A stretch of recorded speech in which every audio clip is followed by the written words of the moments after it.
Саламатсыздарбы. Эмесе Геошондо программасы. Коомчулуктун каршылыгына карабай Кыргыз УКМКсы өзбек журналисти Бобомурод Абдуллаевди баары бир өзбек тарапка өткөрүп берди. 14 күндүк карантинге шылтап, аны адвокаттар менен дагы жолтурбай коюшту. Алар качкан макамын алуу үчүн керектүү кагаздарды даярдаган, бирок документтерге Абдуллаевдин колу коюлбай калды. Бул жолу УКМК ыкчам аракеттенди. Абдуллаев Бишкекте 8 август күнү кармалган, 22-синде болсо Өзбекстанга берилди. Мындан 2 жыл мурда казак блогери Мурат Тунгишбаев кармалганда иштер 1,5 айга созулган.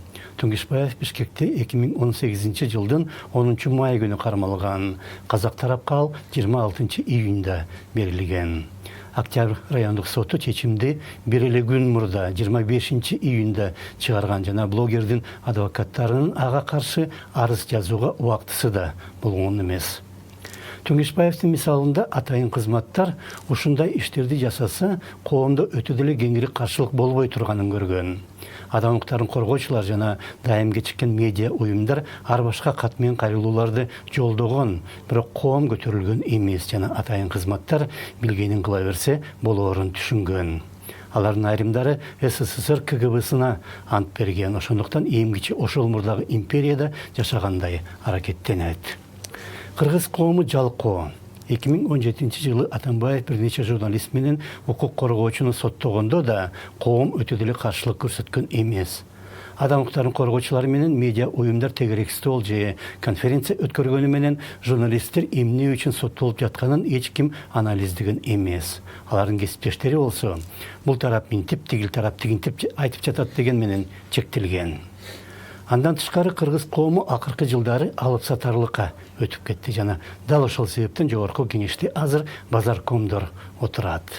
Мындай коомду чоң акча гана ордунан жылдыра алат, жана ошондуктан айрым маалымат каражаттары Атамбаевди эмгичи жакшы көрөт.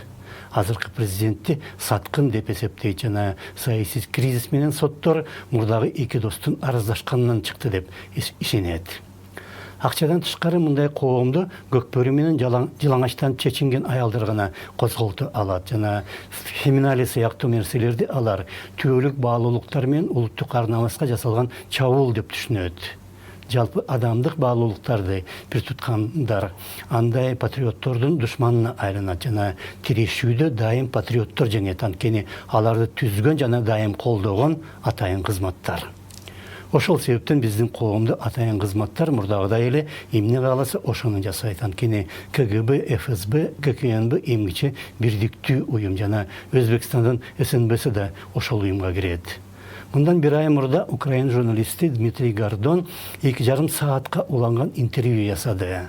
Анын маектеши бир кезде СССР КГБсында иштеп, кийин 95 жылы Канадага кетип калган Владимир Попов болгон.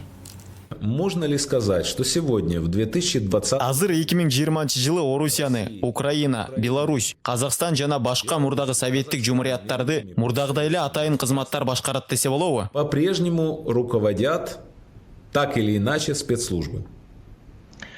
Мен да ошондой ойду айта алам. Тикелей болбосо дагы кыйыр түрдө башкарганы чын. Может быть, не напрямую, но опосредованно однозначно. Поповдун айтымында акыркы мезгилде ал ар бир мамлекетте ички мамлекет бар экенине ишене баштады. Ал ички мамлекетке дал ошол атайын кызматтар кирет. Алар өлкөдөгү бардык иштер менен маалыматты билип турат, жана кээде мамлекеттин саясий жетекчилигине муну тигиндей, тигини мындай кылып чечиш керек деген көрсөтмө берет. Жана саясий жетекчилик алардын айтканына баш ийүүгө аргасыз. Есть государственные структуры, которые проводят определенную политику.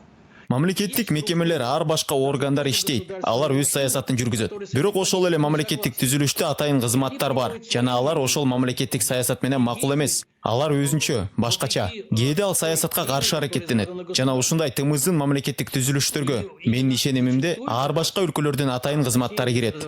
По моему убеждению, прежде всего, этим как раз в этом задействованы как раз спецслужбы различных стран. Бобомурод Абдуллаевдин тагдырын дагы ошолор чечкендей. Ошондо саламат алыңыздар.